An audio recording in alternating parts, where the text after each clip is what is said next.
أعوذ بالله من الشيطان الرجيم بسم الله الرحمن الرحيم السلام عليكم ورحمة الله وبركاته. حدثنا عبيد الله بن موسى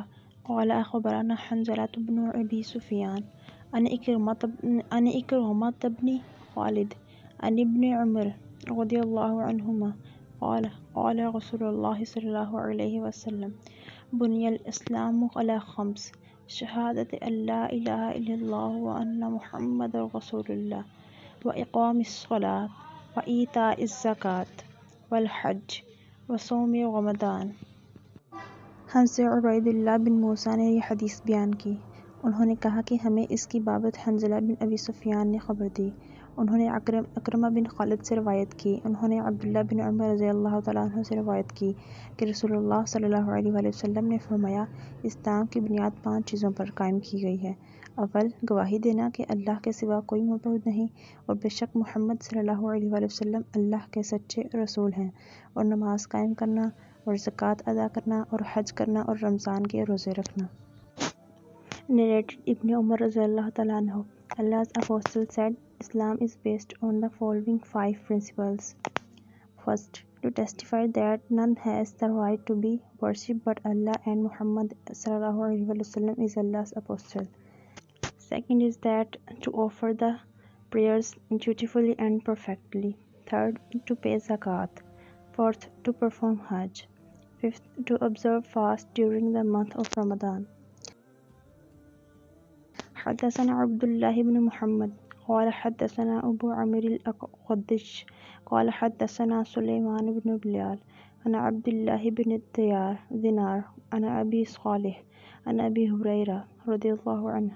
عن النبي صلى الله عليه وسلم قال الإيمان بضع وستون شعبة والحیاء شعبۃ من الایمان۔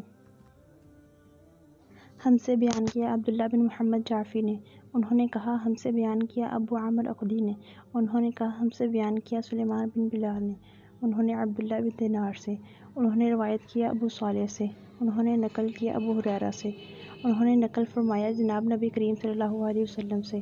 آپ صلی اللہ علیہ وسلم نے فرمایا کہ ایمان کی 60 سے کچھ اوپر شاخیں ہیں اور حیا بھی ایمان کی ایک شاخ ہے۔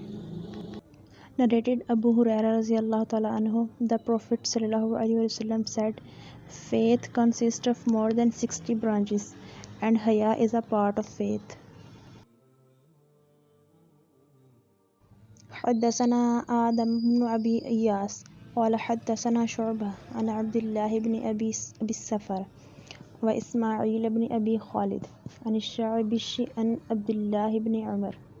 رضي الله عنهما عن النبي صلى الله عليه وسلم قال المسلم من سلم المسلمون من لسانه ويده والمهاجر من هجر ما نهى الله عنه قال أبو عبد الله وقال أبو معاوية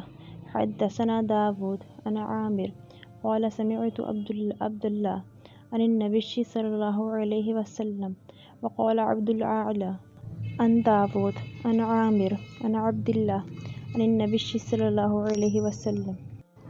ہم سے آدم بن ابی ایاس نے یہ حدیث بیان کی، ان کو شعبہ نے وہ عبداللہ بن ابی السفر اور اسماعیل سے روایت کرتے ہیں، وہ دونوں شعبی سے نقل کرتے ہیں، انہوں نے عبداللہ بن عمرو بن عاص رضی اللہ تعالیٰ عنہ سے اور نبی کریم صلی اللہ علیہ وسلم سے روایت کرتے ہیں کہ آپ صلی اللہ علیہ وسلم نے فرمایا مسلمان وہ ہے جس کی زبان اور ہاتھ سے مسلمان بچے رہیں، اور مہاجر وہ ہے جو ان کاموں کو چھوڑ دے جن سے اللہ نے منع فرمایا۔ ابو عبداللہ نے فرمایا اور ابو معاویہ نے کہ ہم کو حدیث بیان کی داؤد بن ابی ہند نے، انہوں نے روایت کی کہ عامر شعبی سے، انہوں نے کہا کہ میں نے سنا عبداللہ بن عمرو بن عاص سے، وہ حدیث بیان کرتے ہیں جناب نبی کریم صلی اللہ علیہ وسلم سے، اور کہا کہ عبدالأعلی نے روایت کیا داؤد سے، انہوں نے عامر سے، انہوں نے عبداللہ بن عمرو بن عاص سے، انہوں نے نبی کریم صلی اللہ علیہ وسلم سے۔ Narrated Abdullah bin Amr رضی اللہ تعالیٰ عنہ The Prophet sallallahu alaihi wasallam said, A Muslim is the one who avoids harming Muslims with the tongue and hands, and a muhajir is the one who gives up all what Allah has forbidden.